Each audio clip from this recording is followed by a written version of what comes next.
안녕하세요. 피부과 전문의 김명입니다. 오늘 여러분께 아주 특별한 이야기를 들려드리고자 합니다. 여러분은 거울을 볼 때마다 자신이 나이가 들어가고 있음을 느끼시나요? 하루하루 나이가 들어가는 것에 대해 걱정이 많으신 분들이 많으실 겁니다. 특히 나이가 들어갈수록 피부에 변화가 생기며 주름, 탄력 저하, 피부 건조 등 여러 가지 고민이 생기게 됩니다. 저는 오늘 여러분께 그 고민을 해결할 수 있는 한 가지 특별한 방법을 소개하려고 합니다. 우리는 모두 나이가 들면서 겪게 되는 자연스러운 과정을 피해갈 수 없습니다. 하지만 나이가 들면서도 여전히 젊고 건강한 피부를 유지할 수 있는 방법이 존재한다는 사실을 알고 계셨나요? 저는 37년 동안 피부과 의사로 일하면서 수많은 환자들의 피부 상태를 치료해왔습니다. 그 중에서 가장 놀라운 변화 중 하나는 바로 천연꿀을 이용한 피부 관리법입니다. 이 방법을 통해 피부 나이를 10년 이상 젊게 보이게 할 수 있습니다. 그럼 왜 꿀이 피부에 이렇게 좋은지 궁금하지 않으신가요? 꿀은 단순히 피부에 보습을 주는 것 이상의 효과가 있습니다. 꿀 속에는 천연 항산화 물질이 가득 들어있어 피부를 탄력 있게 하고 주름을 감소시키는 데 도움을 줍니다. 실제로 많은 연구에서 꿀의 효능이 입증되었습니다. 최근 하버드 의대 연구팀은 꿀이 피부 세포를 보호하고 손상된 피부를 회복하는 데 뛰어난 효과가 있다는 것을 밝혀냈습니다. 이러한 연구 결과는 꿀이 피부에 미치는 긍정적인 영향을 더욱 확실하게 뒷받침해 줍니다. 여러분, 혹시 꿀이 피부에 좋은 이유를 알고 계셨나요? 꿀은 단순히 수분을 공급하는 역할만 하는 것이 아니라 피부의 자연 치유 능력을 촉진시키는 역할을 합니다. 나이가 들어가면서 피부는 점점 콜라겐을 잃게 되는데 꿀은 이 콜라겐 생성 과정을 도와주는 중요한 역할을 합니다. 결과적으로 피부가 탄력 있게 유지될 수 있도록 도와주며 주름이 생기는 것을 막는 데 큰 도움이 됩니다. 이제 여러분이 궁금해하실 수 있는 부분은 그렇다면 꿀만 바르면 된다고? 라는 질문일 것입니다. 네, 맞습니다. 그러나 꿀을 바르는 방법에 따라 효과는 크게 달라집니다. 단순히 꿀을 얼굴에 바르는 것만으로는 피부를 개선하기 어렵습니다. 적절한 방법으로 꿀을 사용해야만 진정한 효과를 볼 수 있습니다. 그럼 꿀을 피부에 적용하는 방법을 어떻게 해야 할까요? 저는 그 방법을 오늘 여러분께 전수하려고 합니다. 첫 번째로 중요한 점은 천연 꿀을 사용해야 한다는 것입니다. 마트에서 쉽게 구할 수 있는 가공 꿀이나 중국산 꿀은 효과가 없습니다. 꿀은 반드시 국산 천연 꿀이어야 하며 아카시아 꿀이나 야생화 꿀을 추천합니다. 이러한 천연 꿀은 피부에 자연스럽게 스며들어 피부의 건강을 회복시켜줍니다. 이제 여러분이 궁금해하실 또 다른 질문은 언제, 얼마나 자주 해야 할까요? 입니다. 저는 꿀팩을 일주일에 2, 3회 정도 해주는 것이 가장 효과적이라고 말씀드리고 싶습니다. 너무 자주 하면 오히려 피부가 자극을 받을 수 있기 때문에 주기적으로 사용하는 것이 중요합니다. 꿀팩을 바르고 10분 정도 두었다가 미지근한 물로 씻어내면 피부는 한층 더 부드럽고 촉촉해집니다. 그럼 꿀을 어떻게 바르는 것이 가장 효과적일까요? 꿀을 얼굴에 바르기 전에 반드시 깨끗하게 세안을 해야 합니다. 이때 중요한 점은 약산성 세안제를 사용하는 것입니다. 피부가 자극받지 않도록 세안을 해야만 꿀이 피부에 더 잘 스며들고 더 효과적으로 작용할 수 있습니다. 세안을 마친 후 꿀을 얼굴에 고르게 펴 바르고 10분 정도 두면 됩니다. 이때 눈가나 입가처럼 피부가 얇은 부위는 살살 두드리듯이 바르세요. 피부에 자극을 주지 않도록 부드럽게 처리하는 것이 중요합니다.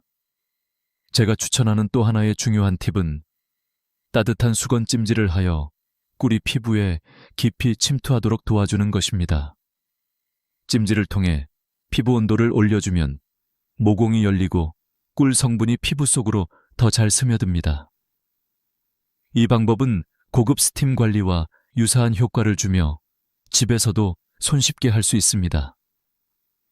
오늘 제가 소개한 방법은 단지 꿀을 바르는 것만이 아닙니다. 꿀을 효과적으로 사용하려면 적절한 방법과 주기가 필요합니다. 꿀을 바르는 방법을 잘 지키면 주름, 탄력 저하, 피부 건조와 같은 문제를 해결하는 데 큰 도움이 됩니다. 그럼 이제 여러분은 꿀을 활용한 피부 관리법을 제대로 알게 되셨습니다.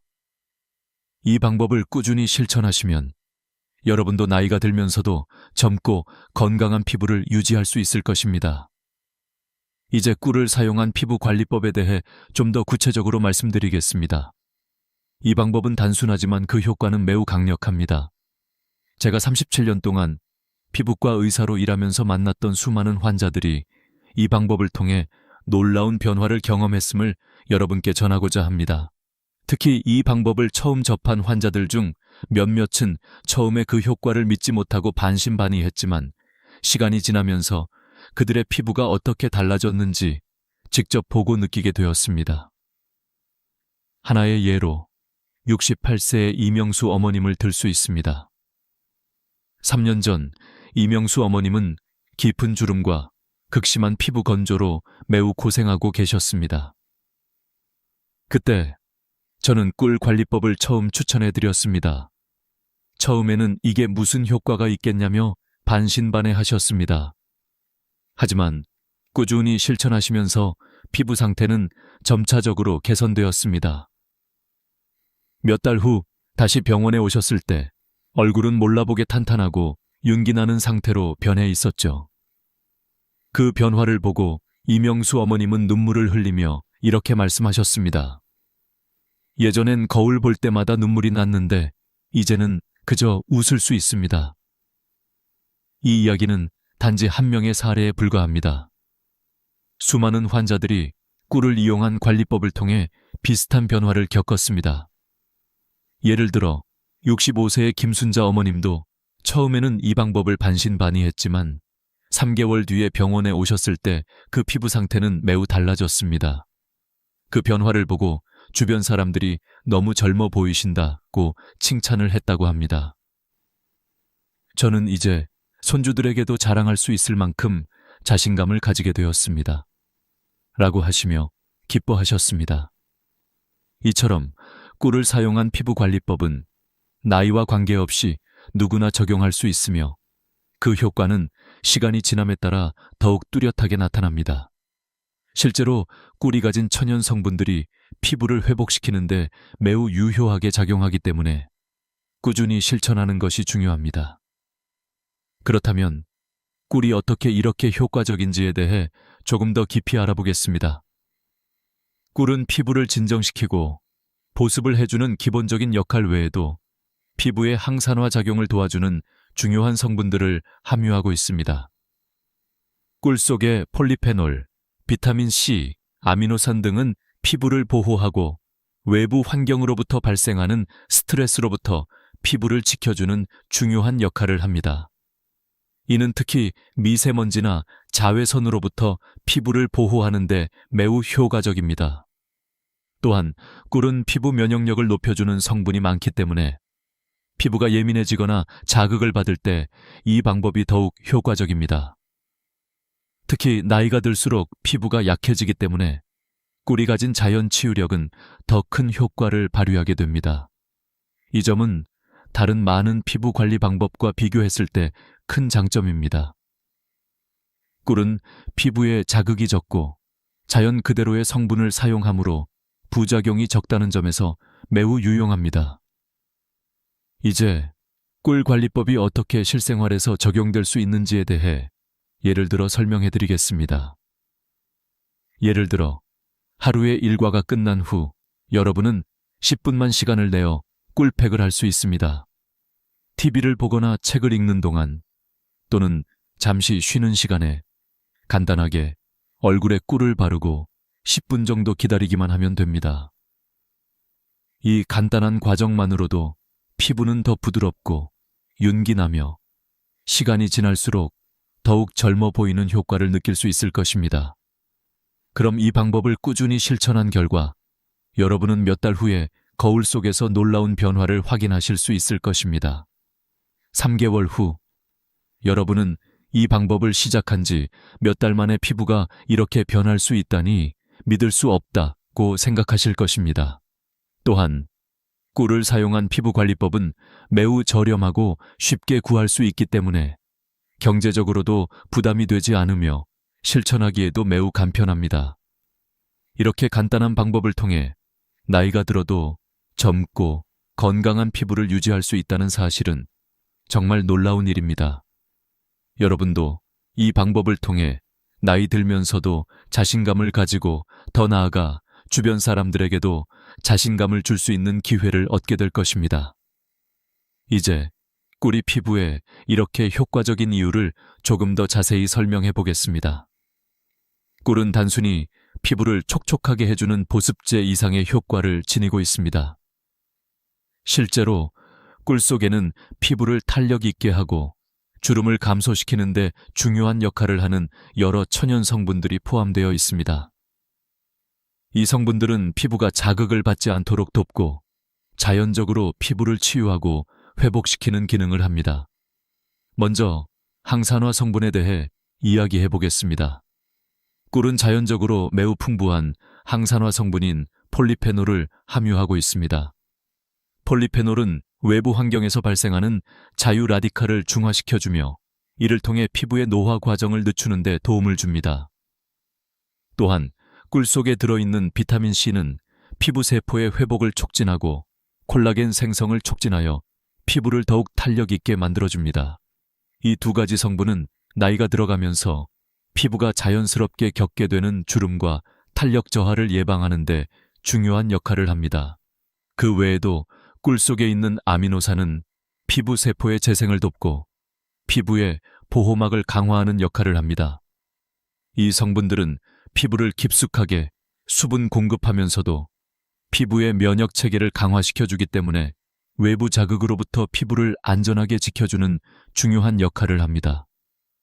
특히 미세먼지와 같은 환경 오염 물질이 피부에 닿을 때 꿀은 자연적인 보호막을 형성하여 피부가 자극을 받지 않도록 도와줍니다.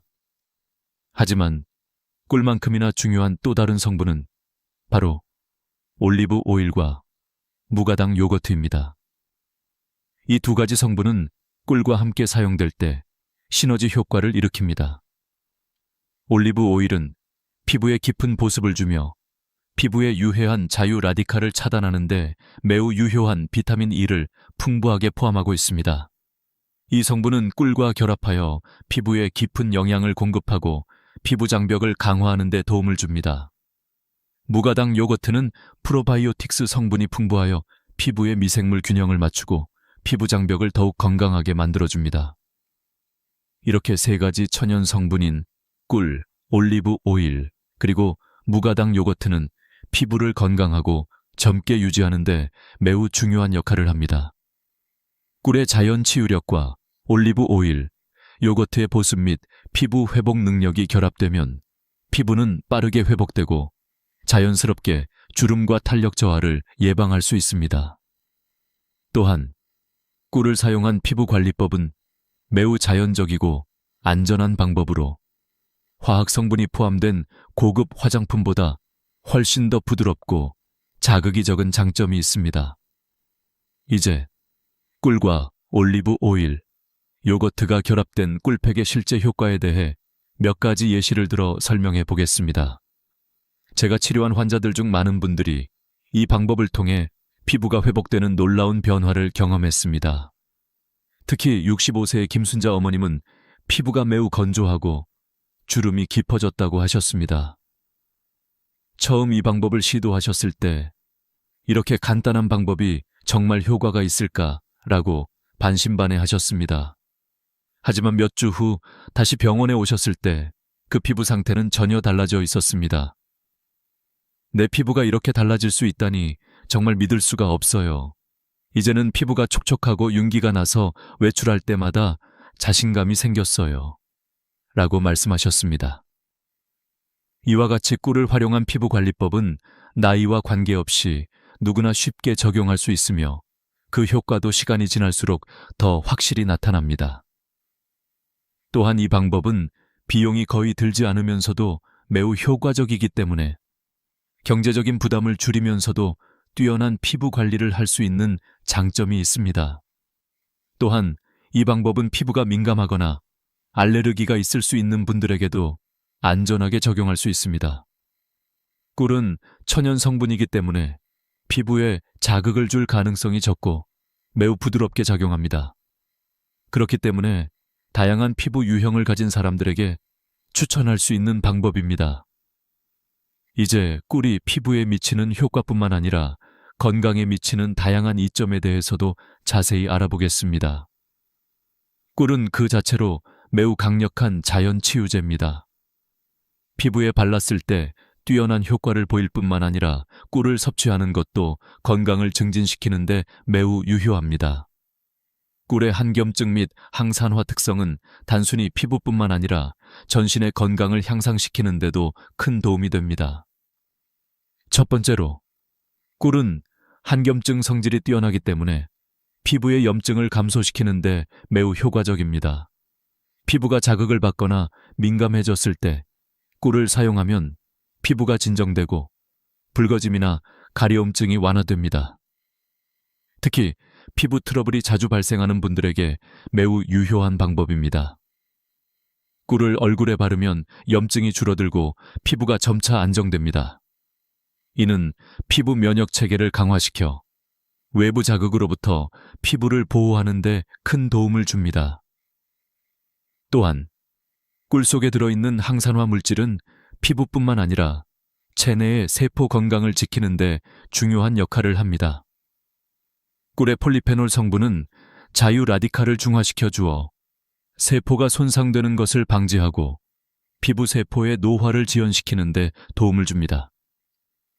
최근 연구에 따르면 꿀의 항산화 성분은 심혈관 질환 예방에도 중요한 역할을 한다고 합니다. 꿀을 꾸준히 섭취하면 전반적인 심장 건강을 지키고 혈관을 보호하는 데도 도움이 됩니다. 즉, 꿀은 피부 건강을 넘어서서 전신 건강에도 많은 혜택을 주는 식품입니다. 또한 꿀은 체내 면역력 강화에도 중요한 역할을 합니다. 꿀 속에 포함된 다양한 영양소들은 면역 시스템을 활성화시켜 몸을 더욱 강하고 건강하게 만듭니다. 면역력 향상은 특히 나이가 들수록 더욱 중요한 요소로 꾸준히 꿀을 섭취하면 건강을 지키는 데 큰 도움이 됩니다. 뿐만 아니라 꿀은 소화에 도움을 주는 자연적인 효소가 들어 있습니다. 이 효소들은 장의 건강을 촉진하고 배변 활동을 원활하게 만들어주며 소화불량이나 장의 염증을 줄여줍니다. 소화가 잘 되면 그만큼 체내에 독소가 배출되어 피부 또한 맑아지고 깨끗해집니다. 꿀은 디톡스 효과가 있기 때문에 건강한 소화와 함께 피부 상태도 개선되는 효과를 가져옵니다. 이제 꿀이 피부에 미치는 효과에 대한 이해가 깊어졌다면 다음으로는 꿀을 어떻게 일상생활에 잘 활용할 수 있는지에 대해 이야기해 보겠습니다. 꿀은 단지 피부에 발라도 효과가 있지만 이를 섭취하거나 꿀을 이용한 다양한 방법으로 건강을 유지하는 데도 유용합니다. 예를 들어 매일 아침 따뜻한 물에 꿀을 타서 마시기만 해도 체내 면역력을 강화하고 소화 기능을 촉진하며 피로 회복에 도움이 됩니다. 이와 같은 꿀의 효능은 단순히 외적인 변화에 그치지 않습니다. 내적인 건강과 관련된 여러 가지 문제를 해결하는 데도 큰 도움이 됩니다. 그리고 이렇게 건강이 좋아지면 자연스럽게 피부도 더욱 밝고 건강해지며 주름과 탄력 저하 문제를 해결하는 데 큰 도움을 줍니다. 이 외에도 꿀은 혈당 조절에 도움을 주는 효과도 있습니다. 당뇨병 환자들에게도 적당히 꿀을 섭취하는 것은 혈당을 안정시키는 데 유효하다는 연구 결과가 있습니다. 물론 꿀의 섭취량을 적당히 조절해야 하지만 다량의 인공설탕을 섭취하는 것보다 꿀을 선택하는 것이 훨씬 더 건강에 좋습니다. 따라서 꿀은 단순히 피부 관리를 넘어서 전반적인 건강을 유지하고 개선하는 데 매우 중요한 역할을 합니다. 여러분도 꿀을 일상생활에 포함시켜 피부와 몸 모두 건강한 상태를 유지할 수 있기를 바랍니다. 마지막으로 꿀을 이용한 피부 관리법은 단순히 외적 아름다움만을 위한 것이 아닙니다. 꿀은 자연적인 치유력을 제공하며 건강한 생활을 돕는 중요한 자원입니다. 꿀을 제대로 사용하면 여러분은 건강하고 아름다운 피부를 유지하면서 내면의 건강 또한 지킬 수 있습니다. 이제 여러분께 중요한 질문을 드리겠습니다. 피부 관리를 위해 정말 많은 제품들이 시중에 나와 있습니다. 비싼 화장품부터 다양한 시술까지 어느 하나 쉬운 길은 없죠. 하지만 오늘 제가 소개해드릴 방법은 아주 간단하면서도 효과적인 방법입니다. 바로 꿀팩을 활용한 피부 관리법입니다. 이 방법은 누구나 쉽게 할 수 있으며 시간도 많이 들지 않습니다. 먼저 꿀팩을 준비하는 방법에 대해 자세히 알아보겠습니다. 꿀팩을 만들기 위한 재료는 아주 간단합니다. 바로 천연꿀, 무가당 요거트, 그리고 올리브 오일입니다. 이 세 가지 재료는 모두 피부에 뛰어난 효과를 주며 서로 시너지 효과를 일으킵니다. 1. 천연꿀. 꿀은 피부의 자연 치유 능력을 돕는 강력한 항산화제입니다. 피부의 탄력을 높이고 주름을 완화시키며 피부세포의 회복을 촉진합니다. 2. 무가당 요거트. 요거트 속에 들어있는 프로바이오틱스는 피부의 자연 장벽을 강화하는 데 중요한 역할을 합니다. 피부의 pH 균형을 맞추고 피부를 촉촉하게 만들어줍니다. 3. 올리브 오일. 올리브 오일은 피부를 깊숙하게 보습하고 한겸증 성질을 가지고 있어 피부를 진정시켜줍니다. 또한 피부에 자연적인 윤기를 더해줍니다. 이 세 가지 재료를 섞어 꿀팩을 만듭니다. 그럼 이제 어떻게 이 꿀팩을 얼굴에 바를지 알아볼까요? 가장 중요한 점은 깨끗한 세안입니다. 세안을 할 때는 약산성 세안제를 사용하여 피부를 자극하지 않도록 합니다. 세안을 끝낸 후 따뜻한 수건으로 얼굴을 가볍게 찜질하여 모공을 열어주세요. 모공이 열리면 꿀팩이 피부 속 깊이 스며들 수 있습니다. 그 후 꿀팩을 얼굴에 고르게 발라줍니다. 특히 눈가나 입가와 같이 민감한 부위는 살살 두드리듯 발라주세요. 얇은 정도 지나면 꿀팩이 피부에 효과적으로 흡수되므로 미지근한 물로 부드럽게 씻어내세요. 이때 차가운 물로 세안하면 피부가 더 단단해지고 더 오랜 시간 동안 보습 효과를 유지할 수 있습니다. 이 방법은 일주일에 2세 3회 정도 하는 것이 가장 효과적입니다. 너무 자주 하면 오히려 피부가 민감해질 수 있기 때문에 적당한 주기로 사용해주세요. 3개월 정도 꾸준히 실천하면 피부의 변화가 눈에 띄게 나타납니다. 꿀팩을 사용한 후 피부는 더욱 부드럽고 촉촉해지며 주름이 눈에 띄게 줄어들게 됩니다. 또한 꿀팩을 사용할 때 따뜻한 수건 찜질을 추가하는 방법도 매우 효과적입니다. 수건을 따뜻하게 든 후 얼굴에 2세 3분 정도 얹어주세요. 이 찜질은 꿀팩의 효과를 배가시킬 수 있는 방법입니다. 수건 찜질로 피부가 더 따뜻해지면 꿀팩이 피부 깊숙이 침투하여 더 강력한 효과를 발휘합니다. 이 방법은 미용실에서 받는 고급 스파 치료와 유사한 효과를 낼 수 있습니다. 그렇다면 왜 이렇게 간단한 방법이 피부에 이렇게 효과적일까요? 이유는 꿀이 가진 천연 항산화 물질과 보습 성분이 피부를 깊숙이 재생시키고 피부 세포를 활성화시키기 때문입니다.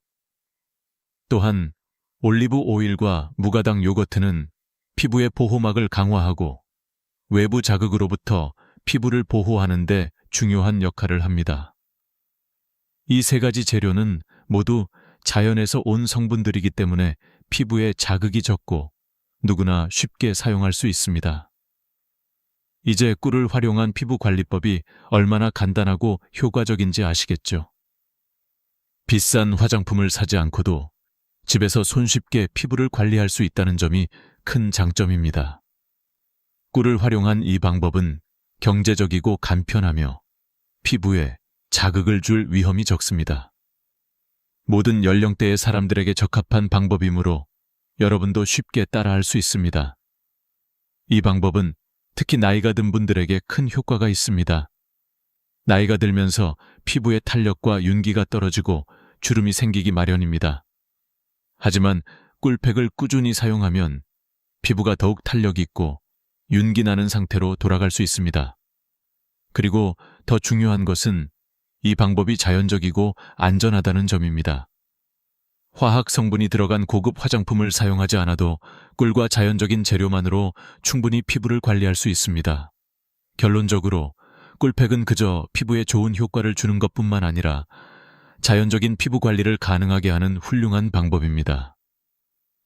이 방법을 꾸준히 실천하면 나이가 들수록 자신감 넘치는 피부를 유지할 수 있습니다. 여러분도 이제 꿀팩을 사용해 보세요.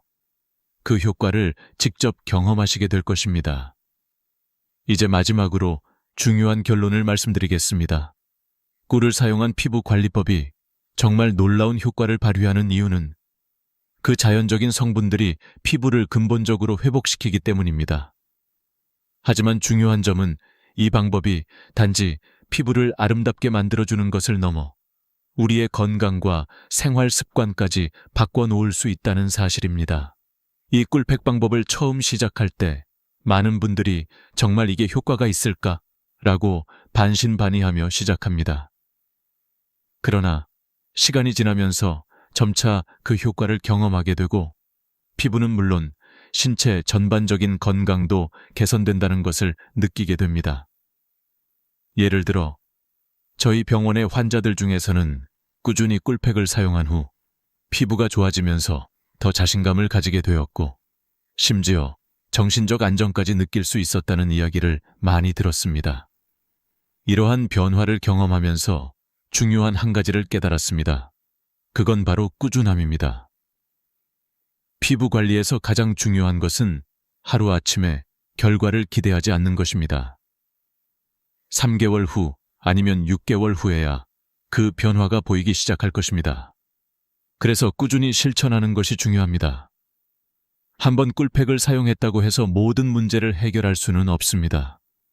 이 방법은 지속적으로 사용하면서 변화의 흐름을 느껴가야 효과를 극대화할 수 있습니다.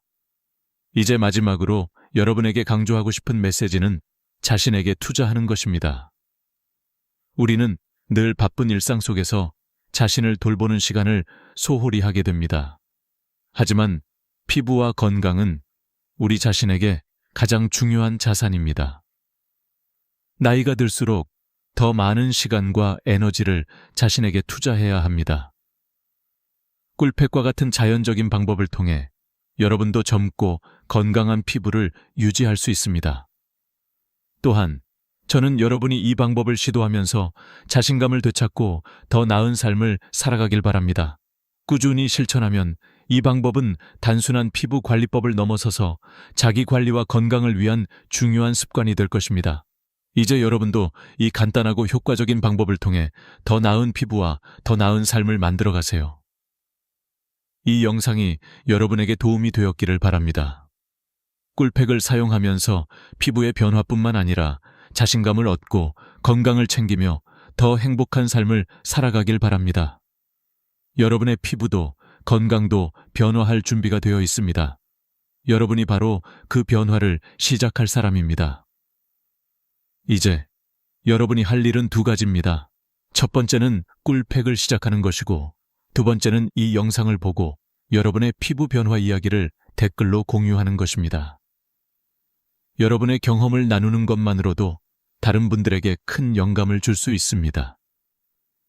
여러분이 지금 시작하는 이 작은 변화가 몇 달 후에 어떻게 여러분의 삶을 바꿀지 상상해 보세요. 마지막으로 영상이 유익했다면 구독 버튼을 눌러주세요.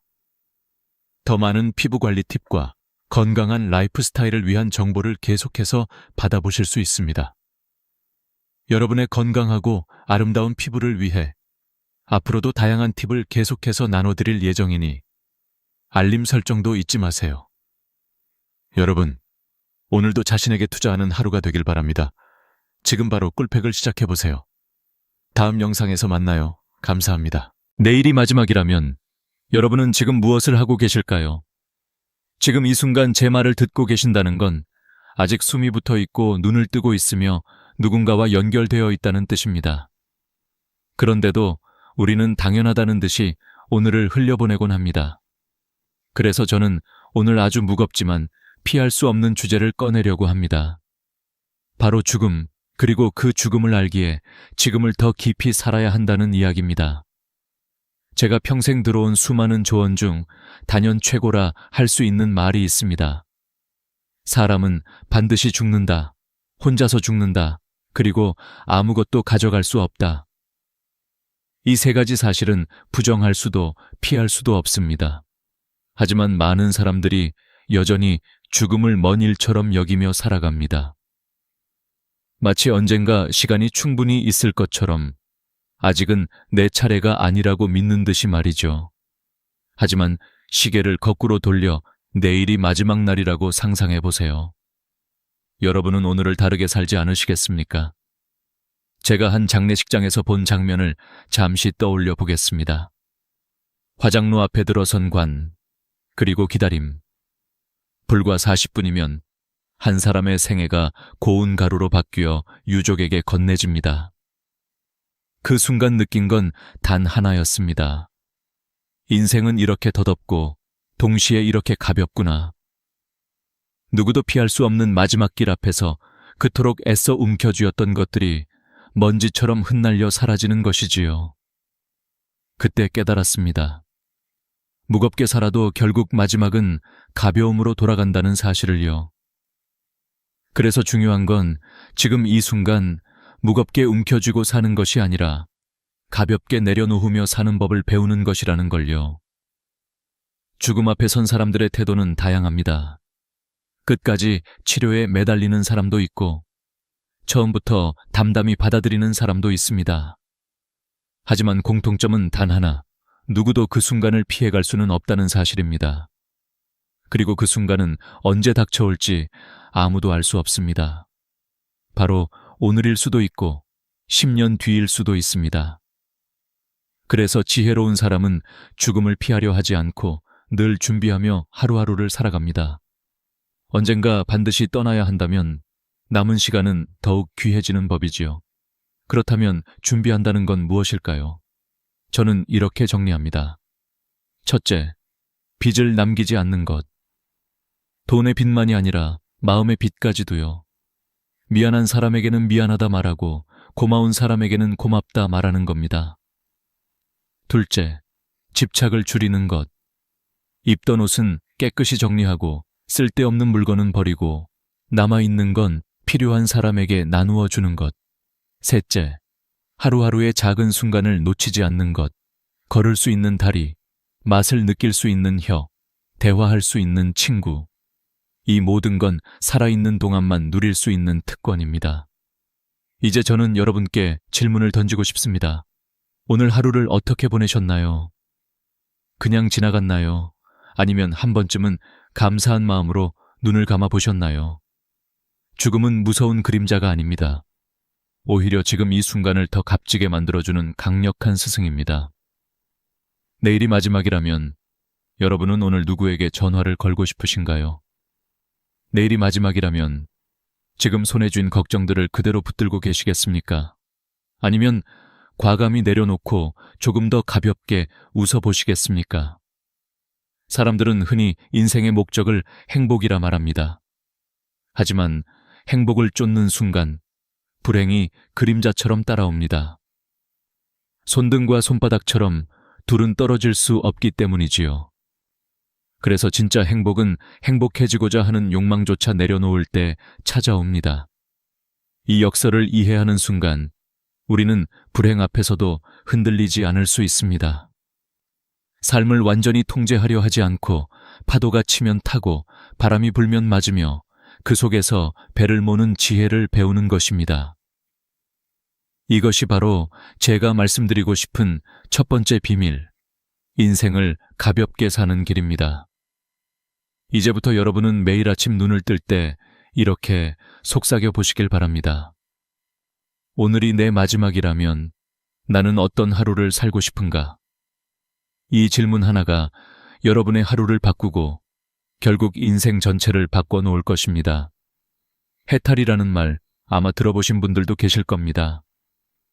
불교에서 자주 등장하는 단어이지만 종교적 의미를 떠나 우리 일상의 태도를 설명하기에도 아주 적절한 개념입니다. 해탈은 모든 고통에서 벗어나는 상태, 다시 말해 마음을 옭아매는 집착을 내려놓은 상태를 뜻합니다. 그런데 사람들은 흔히 해탈을 잘못 이해합니다. 마치 세상이 조용해야 하고 파도가 없어야 하고 바람이 멈추어야 가능한 일이라고 생각하지요. 하지만 진짜 해탈은 세상이 잠잠해지는 게 아니라 내가 단단한 배와 항해수를 준비해 두었기에 어떤 파도와 바람도 두렵지 않은 상태입니다. 파도가 치면 그대로 타고 바람이 불면 그대로 맞으며 나아가는 것. 그 속에서 마음이 흔들리지 않는 것. 그것이 해탈입니다. 저는 이 이야기를 들었을 때 큰 충격을 받았습니다. 왜냐하면 제 삶의 대부분은 파도와 바람을 피하려는 몸부림이었기 때문입니다. 일이 잘 풀리기를, 건강이 나빠지지 않기를, 자녀가 제 마음대로 따라주기를. 하지만 세상 일이 제 뜻대로 되는 경우는 거의 없었습니다. 남편이, 아내가, 자식이, 친구가 제 마음대로 움직여주지 않습니다. 오히려 그 반대인 경우가 더 많습니다. 그렇다고 분노하거나 좌절한다면 결국 고통받는 건 나 자신뿐입니다. 이때 필요한 게 바로 해탈의 태도입니다. 세상을 내 뜻대로 바꾸려 하기보다 내 배를 단단히 준비하는 것입니다. 이 원리를 삶에 적용하면 놀라운 일이 일어납니다. 예를 들어 직장에서 예상치 못한 문제가 발생했을 때 대부분은 왜 이런 일이 내게 일어나는가라며 괴로워합니다. 하지만 해탈의 태도를 가진 사람은 그래, 이런 문제도 일어날 수 있지. 나는 이미 준비된 배를 가지고 있으니 이 파도를 타고 넘어가면 된다고 생각합니다.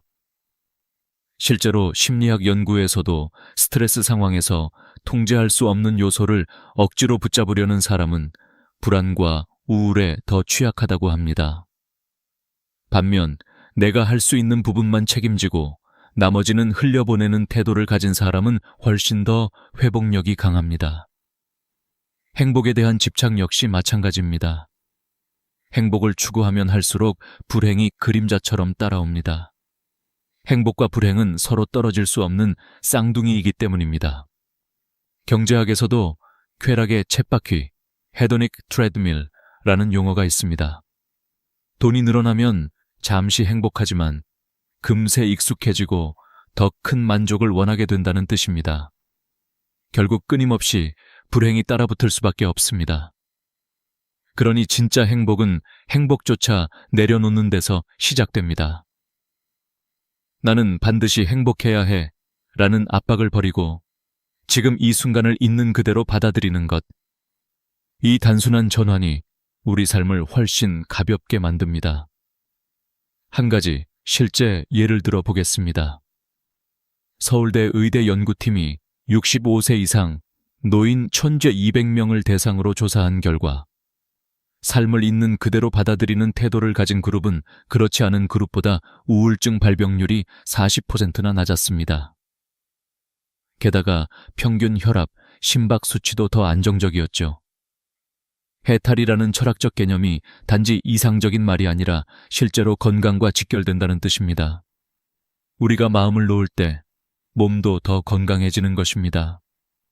저는 이제 조금 다른 질문을 드리고 싶습니다. 여러분의 배는 얼마나 단단합니까? 갑작스러운 파도가 몰아쳐도 버틸 수 있는 항해수를 갖추고 계십니까? 삶에서 해탈은 거창한 수련이 아닙니다. 작은 습관부터 시작할 수 있습니다.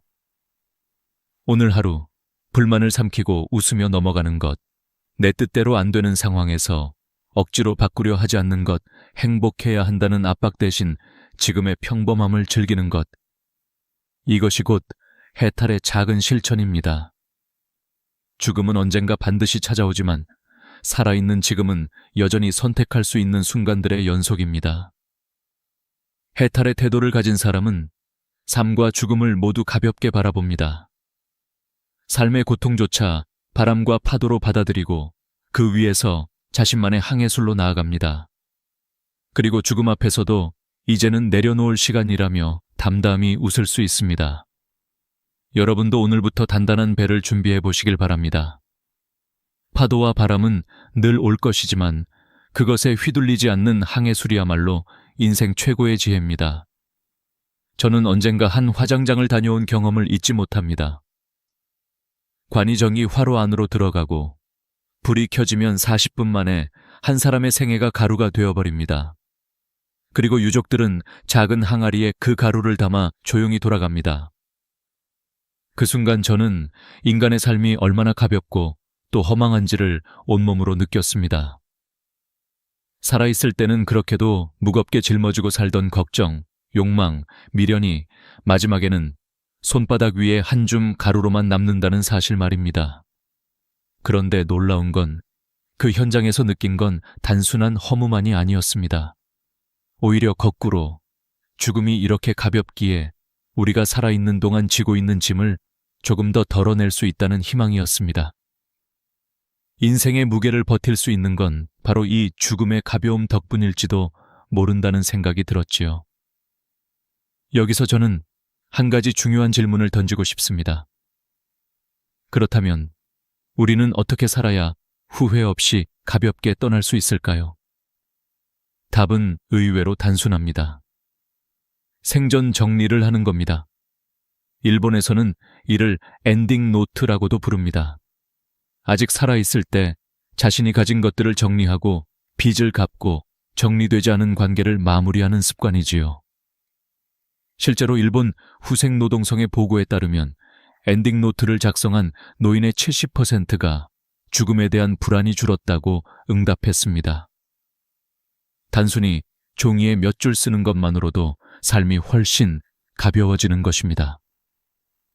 제가 생각하는 생전 정리의 체크리스트는 3가지입니다. 첫째, 금전적 빚을 남기지 않는 것. 둘째, 인간관계의 빚을 청산하는 것. 셋째, 물건과 기억의 짐을 줄이는 것입니다. 이 3가지만 지켜도 마지막 길은 훨씬 가벼워집니다. 나는 이미 다 정리해 두었으니 이제 미련 없이 간다. 이렇게 말할 수 있는 사람이야말로 진정한 승자 아닐까요? 죽음을 경험한 유족들의 태도에서도 많은 걸 배울 수 있습니다. 저는 화장장에서 어린아이들이 대기실에서 과자를 먹으며 웃고 있는 모습을 본 적이 있습니다. 부모님 세대가 눈물을 삼키며 작별하는 사이 아이들은 여전히 삶을 살아갑니다. 그 모습에서 느낀 건 죽음이란 삶의 일부일 뿐이라는 것입니다. 우리가 떠난 자리에는 여전히 새로운 세대가 웃고 떠들며 살아갑니다. 그렇다면 우리는 떠나는 순간까지 삶을 더 가볍게 만들어 후대에게 짐이 되지 않도록 해야 합니다. 실제로 한국통계청 자료에 따르면 장례 비용과 남은 빚 때문에 고통받는 유족이 35%에 달한다고 합니다. 돌아가신 분은 이미 떠났는데 남은 가족은 빚과 짐을 지고 고통받는 것이죠. 이것은 결코 아름다운 마지막이 아닙니다. 우리가 떠날 때 남에게 남기는 건 무거운 짐이 아니라 가벼운 미소여야 합니다. 또한 장례 문화의 변화에서도 중요한 교훈을 얻을 수 있습니다. 요즘은 호상, 좋은 죽음이라 불리는 경우가 많습니다. 큰 슬픔 속에서도 담담하게 보내드리는 분위기지요. 부모님의 장례식에서 웃으며 손님을 맞이하는 자녀들의 태도 속에는 죽음은 자연스러운 것이라는 지혜가 담겨 있습니다. 이처럼 죽음을 지나치게 두려워하기보다 담담히 인정하는 것이야말로 삶을 더 단단하게 만드는 길입니다. 저는 이 부분에서 여러분께 부탁드리고 싶습니다. 지금 당장 오늘 하루라도 집안을 둘러보며 불필요한 물건을 버려보세요. 마음속에 남아있는 미안함이나 고마움을 전해보세요. 작게나마 생전 정리를 시작해 보시는 겁니다. 언젠가 반드시 닥칠 마지막 순간 나는 준비되어 있다고 말할 수 있는 힘은 지금부터 쌓아가는 것입니다. 죽음은 결코 삶을 끝내는 것이 아닙니다. 오히려 남은 삶을 더 빛나게 만드는 시작점일 수 있습니다. 죽음이 있기에 오늘이 소중하고 끝이 있기에 지금이 아름답습니다. 화장장의 교훈은 우리에게 이렇게 속삭입니다.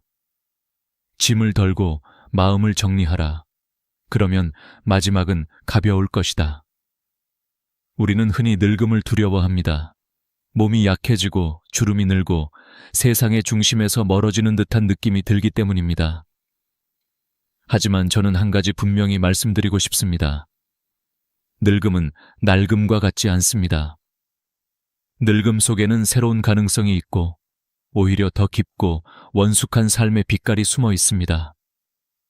단풍잎이 가을의 끝자락에 가장 아름답게 물드는 것처럼 노년의 삶 또한 청년기보다 더 찬란할 수 있습니다. 제가 아는 한 지인은 80세가 넘었음에도 매일 아침 감사 일기를 쓰십니다. 몸은 늙었지만 마음은 여전히 신선합니다. 반대로 아직 30대인데도 마음이 이미 낡아버린 사람도 있습니다. 늘 불평만 하고 아무것도 새롭게 배우려 하지 않지요. 이렇게 보면 나이는 단순한 숫자일 뿐입니다. 마음이 낡으면 젊어도 늙은 것이고 마음이 새로우면 늙어도 젊은 것입니다. 의학적으로도 늙음을 새로움으로 바꿀 수 있다는 근거가 있습니다. 서울 아산병원 연구에 따르면 65세 이상 노인 중 매일 걷기를 실천한 그룹은 그렇지 않은 그룹보다 치매, 발병률이 30% 이상 낮았다고 합니다. 또 근력 운동을 꾸준히 한 노인은 골절 위험이 절반 이하로 줄었습니다. 단순한 습관 하나가 몸뿐 아니라 마음까지도 새롭게 바꿔놓는 것입니다. 늙음이 단순히 쇠퇴가 아니라 새로운 가능성으로 이어질 수 있다는 증거이지요. 저는 종종 단풍잎을 바라보며 이런 생각을 합니다. 낙엽이 지기 전 마지막 순간, 그것은 절규가 아니라 춤추는 모습이라는 것. 인생도 그렇습니다. 노년은 단순한 내리막길이 아니라 마치 해질녘 노을처럼 더 화려하고 장엄한 순간일 수 있습니다. 젊을 때는 미처 알지 못했던 지혜와 따뜻함이 노년에는 배어나오지요. 한 번은 제 친구 아버지가 마지막 유언으로 이런 말씀을 남기셨습니다. 너희 어머니가 평생 아궁이에 불을 지피느라 고생을 많이 했다. 꼭 연탄 보일러를 놓아드려라. 평생 농사를 지으며 살던 분의 이 소박한 유언 속에서 저는 깊은 울림을 느꼈습니다. 마지막 순간조차 화려한 말이 아니라 함께 살아온 가족의 삶을 배려하는 마음이 담겨 있었기 때문입니다. 이런 것이야말로 곱게 늙는 삶의 진정한 모습 아닐까요? 늙음과 낡음의 차이는 종이 한 장처럼 보이지만 그 안에 담긴 의미는 정반대입니다. 늙음은 시간이 쌓이면서 원숙해지는 과정이고 낡음은 시간이 지나며 쇠퇴해버리는 상태입니다. 우리는 매일의 선택으로 늙음을 새로움으로 만들 수도 있고 낡음으로 만들 수도 있습니다. 매일 조금이라도 배우고 감사하고 남을 돕는다면 늙음은 곧 새로움이 됩니다. 반대로 불평하고 집착하고 미련만 붙들면 늙음은 낡음으로 변해버리지요. 저는 이 부분에서 여러분께 당부드리고 싶습니다. 하루라도 배움과 감사의 마음을 멈추지 마십시오. 나이 들어서도 새로움으로 사는 방법은 생각보다 단순합니다. 매일 30분 걷기, 하루 3가지 감사 적기, 한 달에 한 번 새로운 사람 만나기. 이 작은 실천들이 노년을 낡음이 아니라 새로움으로 채워줍니다. 죽음을 두려워할 필요가 없는 이유도 여기에 있습니다. 몸은 늙어도 마음은 끝없이 새로워질 수 있기 때문입니다. 결국 죽음은 삶의 끝이 아니라 또 다른 새로움의 문입니다. 오늘 이 순간에도 마음을 새롭게 할 수 있다면 여러분은 결코 늙지 않는 것입니다. 늙음이 아름다운 이유는 바로 여기 있습니다. 지금 이 순간을 사는 법, 이것이야말로 우리가 평생 배워야 할 가장 중요한 훈련입니다. 사람들은 흔히 과거의 후회나 미래의 불안을 붙잡고 살아갑니다. 하지만 그 두 가지는 모두 현재를 앗아갑니다. 어제의 잘못을 아무리 되새겨도 바뀌지 않고 내일의 걱정을 아무리 곱씹어도 아직 일어나지 않았습니다. 결국 우리가 붙들 수 있는 건 지금 여기뿐입니다. 저는 실제로 노인분들과 이야기를 나눌 때 이런 말씀을 자주 듣습니다. 젊었을 때 왜 그렇게 서둘렀는지 모르겠다. 결국 지나고 나면 다 별일 아니더라. 이 고백은 우리에게 분명한 교훈을 줍니다. 삶의 무게 대부분은 현실이 아니라 마음속 상상에서 비롯된다는 사실입니다. 그러니 지금의 순간에 닻을 내리는 훈련이야말로 행복으로 가는 지름길입니다. 그렇다면 구체적으로 어떻게 해야 할까요? 저는 4가지 루틴을 권하고 싶습니다. 첫째, 호흡. 아침에 눈을 뜨면 천천히 3번 깊게 숨을 들이마시고 내쉬는 겁니다. 단 1분이면 됩니다. 둘째, 걷기. 하루 30분, 땀에 젖을 만큼 걷는 습관이 심장과 뇌를 동시에 건강하게 지켜줍니다. 셋째, 정리. 하루에 1가지씩 불필요한 물건이나 쓸데없는 걱정을 정리하는 겁니다. 넷째, 감사일기. 밤마다 오늘 고마웠던 일을 3가지씩 적어보세요. 이 단순한 루틴만으로도 삶은 훨씬 단단해지고 마음은 가벼워집니다. 의학적 근거도 분명합니다. 대한노인의학회 자료에 따르면 65세 이상 노인이 하루 30분 이상 걷기를 꾸준히 실천했을 때 혈압이 평균 10mm에 비해 낮아지고 안정시 심박수가 건강 범위 분당 60회 100회 안에서 더 안정적이 되었다고 합니다. 또한 근감소증 위험도 절반 가까이 줄었습니다.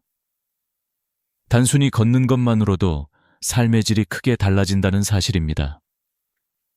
또 미국 하버드대 연구팀은 감사일기를 꾸준히 쓴 사람들의 행복 점수가 그렇지 않은 사람보다 25% 높았다고 발표했습니다. 작은 습관이 실제 수치로 증명되는 것이지요. 지금 여기에 집중하는 훈련은 단순한 마음가짐 이상의 효과를 줍니다. 뇌 과학적으로도 현재에 몰입할 때 전전두엽이 활성화되어 스트레스 호르몬인 코르티솔 분비가 줄어듭니다. 그래서 순간순간에 집중하는 사람은 실제로 더 건강하고 오래 삽니다. 마음이 가벼워지면 몸도 함께 가벼워지는 것입니다. 저는 한 노부부의 이야기를 들려드리고 싶습니다. 이분들은 50년을 함께 살아오면서 큰 다툼도 많았지만 매일 저녁 식탁에서 반드시 오늘 고마운 일 하나씩 말하기를 실천했다고 합니다. 처음에는 형식적이었지만 세월이 흐를수록 그 습관이 삶을 지탱하는 힘이 되었다고 합니다. 부부의 대화는 짧았지만 그 속에 서로를 존중하고 인정하는 마음이 쌓였습니다. 결국 그 부부는 80세가 넘어서도 여전히 서로를 바라보며 웃을 수 있었습니다. 지금 여기에 닻을 내린다는 건 바로 이런 힘을 길러줍니다. 여러분께 다시 한번 질문드리고 싶습니다. 오늘 하루, 지금 이 순간, 여러분은 무엇을 붙잡고 계십니까? 이미 지나간 어제의 그림자입니까? 아직 오지 않은 내일의 불안입니까? 아니면 눈앞에 있는 지금의 숨결과 햇살입니까? 선택은 여러분의 몫입니다. 하지만 확실한 건 지금 여기에 몰입할수록 삶은 더 단단해지고 죽음은 더 가벼워진다는 사실입니다. 오늘 밤이라도 잠자리에 들기 전에 깊게 호흡해 보십시오. 오늘 있었던 작은 기쁨을 떠올려 보십시오. 걷기 힘드시다면 창밖 하늘이라도 잠시 바라보십시오. 이 단순한 훈련들이 쌓여서 결국 여러분의 노년을 지켜주는 방패가 됩니다. 지금 여기에 닻을 내리며 하루를 살아가 보시길 바랍니다. 아름다운 마무리, 결국 우리가 평생 준비해야 할 마지막 과제입니다. 죽음은 누구도 피할 수 없는 길이지만 그 길을 어떻게 걸어가느냐는 우리의 선택에 달려 있습니다. 어떤 이는 마지막까지 발버둥치며 두려움에 떨고 또 어떤 이는 담담히 웃으며 삶을 정리합니다. 그리고 저는 확신합니다. 아름다운 죽음은 우연이 아니라 살아온 방식의 결실이라는 것을요. 저는 여러 장례식을 경험하며 이 점을 더욱 깊이 느꼈습니다. 누군가는 많은 빚과 다툼을 남기고 떠나 유족들을 힘들게 했습니다. 반면 어떤 이는 남은 가족에게 고마움과 정리된 삶을 선물처럼 남기고 갔습니다. 두 사람의 마지막 길은 전혀 달랐습니다. 결국 우리가 떠날 때 남기는 건 재산이나 명예가 아니라 우리와 함께한 이들의 마음속 기억입니다. 그렇다면 지금 우리는 무엇을 남기고 싶습니까? 아름다운 마무리를 위해 필요한 건 거창한 것이 아닙니다. 단순히 빚을 갚고 빌린 것을 돌려주고 마음속 미련을 정리하는 것, 그리고 남은 하루하루를 웃으며 감사하는 것입니다. 나는 다 준비되었다는 말은 그렇게 단순한 준비에서 나옵니다. 실제로 한국 호스피스 완화 의료학회 외의 조사에 따르면 삶을 미리 정리하고 준비한 환자의 65%가 마지막 순간 덜 두렵다고 답했습니다. 마지막을 준비하는 태도가 삶 전체를 가볍게 만드는 것입니다. 죽음을 두려워하는 이유 중 하나는 언제, 어디서, 어떻게 라는 세 가지를 알 수 없기 때문입니다. 하지만 역설적으로 이 불확실성이 우리에게 가장 큰 선물이 될 수도 있습니다. 언제일지 모르니 오늘을 더 소중히 여기게 되고, 어디일지 모르니 지금 있는 곳을 사랑하게 되고, 어떻게 일지 모르니 지금 내 호흡과 발걸음 하나에 집중하게 되는 것입니다. 죽음의 모름은 삶의 충만함으로 이어지는 다리입니다. 저는 여러분께 마지막으로 말씀드리고 싶습니다. 인생은 소풍입니다. 잠시 와서 웃고 놀고 배우다 가는 소풍. 그렇다면 그 소풍을 최대한 즐겁게 보내는 게 우리의 몫 아닐까요? 너무 바쁘게만 살지 마시고 너무 욕심내지도 마십시오. 오는 길에 쉬어가고 가는 길에도 쉬어가며 오늘 주어진 햇살과 대화와 밥 한 끼를 감사히 누리며 사는 것. 이것이야말로 최고의 삶의 방식입니다. 세상에는 정답이 없고 비밀이 없고 공짜가 없습니다. 하지만 우리가 확실히 아는 건 누구나 죽는다는 것, 혼자 죽는다는 것, 아무것도 가져갈 수 없다는 것입니다. 그렇기에 우리가 할 수 있는 건 단 하나, 지금을 더 깊이 사랑하고 살아가는 것뿐입니다. 저는 오늘의 이야기를 이렇게 마무리하고 싶습니다. 언젠가 그날이 오면 여러분도 담담히 미소 지으며 이렇게 말할 수 있기를 바랍니다. 참 아름다운 세상이었구나. 잘 놀다 갑니다. 그 말 한 줄이야말로 평생의 결산이자 최고의 유언일 것입니다. 오늘도 끝까지 함께 해주셔서 진심으로 감사드립니다. 여러분의 인생이 황금빛 노을처럼 더욱 깊고 따뜻하길 기도합니다. 구독과 좋아요, 알림 설정을 해두시면 앞으로도 삶과 죽음, 그리고 지혜에 대한 이야기를 놓치지 않고 함께 하실 수 있습니다. 늘 건강하시고 행복하십시오. 여러분 매일 먹는 밥이 여러분의 건강을 망치고 있다는 사실을 알고 계셨나요? 이 이야기는 병원에서도 다루지 않는 많은 사람들이 모르고 있는 충격적인 진실입니다. 저는 55년 동안 의사로 살아온 정성민입니다. 오늘 여러분과 꼭 나누어야 할 이야기가 있습니다. 사실 오늘 이 영상을 시작하면서 손이 떨립니다.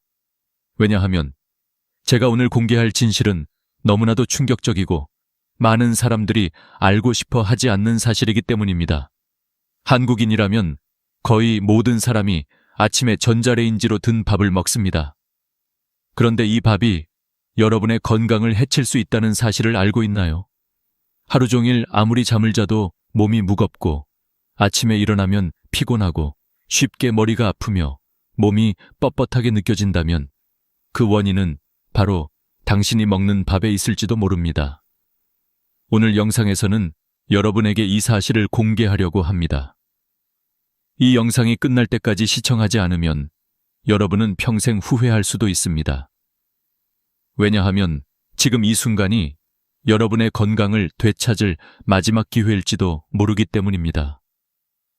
매일 먹는 밥이 건강에 미치는 영향. 여러분은 매일 아침 전자레인지에 밥을 데워 먹고 계신가요? 사실 전자레인지에 밥을 드는 것은 여러분의 건강에 큰 위험을 초래할 수 있습니다. 왜냐하면 재가열된 밥은 혈당을 급격히 올리고 그로 인해 비만과 당뇨병을 유발할 수 있기 때문입니다. 또한 이런 방식으로 먹은 밥은 혈관을 막고 장기적으로 심혈관 질환을 초래할 수 있습니다. 이번 영상에서는 그 이유를 하나씩 밝혀보겠습니다. 우리는 왜 매일 먹는 밥이 우리의 건강을 해치는지, 그리고 그 해결책이 무엇인지에 대해 이야기할 것입니다. 그리고 우리가 알고 있는 것처럼 병원에서는 이런 사실을 알려주지 않아요. 왜 그럴까요? 병원에서 이런 사실을 공개하면 병원의 수익 모델이 붕괴되기 때문입니다. 약을 팔고 병원을 방문하게 만들면 그만큼 많은 수익이 발생하기 때문입니다. 오늘 이 영상을 통해 여러분에게 알려드리고자 하는 진실은 단순히 식단이나 생활 습관에 관한 것이 아닙니다. 여러분의 생명을 지킬 수 있는 중요한 정보를 담고 있습니다. 이제 그 이야기를 차근차근 풀어보겠습니다. 73세 한상현 씨의 살해 한 달 전, 서울 강북구에서 홀로 사는 73세 한상현 씨가 제 병원에 방문했습니다. 한상현 씨는 아내를 6해 전에 잃고 혼자 살아왔습니다. 그의 첫마디는 아직도 제 귀에 선합니다. 선생님, 요즘 자꾸 몸이 힘이 빠지고 가슴이 두근거리고 약을 계속 먹어도 건강이 좋아지지 않아요. 이제 정말 죽을지도 모르겠어요. 이 말을 들었을 때 저는 깊은 고민에 빠졌습니다. 그는 이미 여러 약을 복용하고 있었지만 그의 증상은 점점 더 악화되고 있었기 때문입니다. 그렇다면 왜 약을 먹고도 이렇게 나아지지 않는 걸까요? 그 이유는 간단합니다. 약은 증상을 잠시 완화시킬 뿐 문제의 근본적인 원인을 해결하지 않기 때문입니다. 그래서 저는 항상 모든 환자에게 중요한 질문을 던집니다. 어떻게 밥을 먹고 있나요? 한상현 씨는 당황한 듯 말했습니다. 당연히 밥솥에 밥을 해요. 그러나 제가 그와 더 깊이 이야기를 나누어 보니 그가 매일 전자레인지로 밥을 뜨고 있다는 사실을 알게 되었습니다. 그는 일주일에 한 번 밥을 한 번 짓고 그 밥을 냉동해두고 매일 전자레인지로 데워 먹는다고 했습니다. 이 사실을 듣고 저는 충격을 받았습니다. 왜냐하면 한국에서는 많은 1인 가구가 이러한 방식으로 밥을 먹고 있기 때문입니다. 그런데 병원에서는 절대 이런 사실을 알려주지 않습니다. 왜 그럴까요? 병원에서 환자가 줄어들면 수익이 감소하고 제약회사들의 매출도 떨어지기 때문입니다. 이런 사실을 알려주지 않으면 그들이 얻는 이익은 계속 유지될 수 있기 때문입니다. 왜 전자레인지로 든 밥이 문제일까요? 사실 전자레인지로 든 밥은 우리가 생각하는 것보다 훨씬 더 큰 건강 문제를 일으킬 수 있습니다. 과학적인 연구에 따르면 냉동된 밥을 전자레인지로 다시 들 때 그 밥의 당 지수, GI, 글라이세믹 인덱스가 최대 42%까지 증가할 수 있다고 합니다. 당 지수가 높아지면 혈당이 급격히 상승하게 되고 이로 인해 비만과 당뇨병을 유발할 수 있습니다. 그뿐만 아니라 이런 방식으로 먹은 밥에서 생성되는 변형된 전분은 제대로 소화되지 않아서 장의 건강을 악화시키고 결국은 심혈관 질환을 유발할 수 있습니다. 또한 변형된 전분은 비만의 주요 원인인 내장 지방을 축적시킵니다. 내장 지방은 간과 혈관 벽에 쌓이며 장기적으로는 심장 질환이나 뇌졸중 같은 치명적인 질병을 초래할 수 있습니다.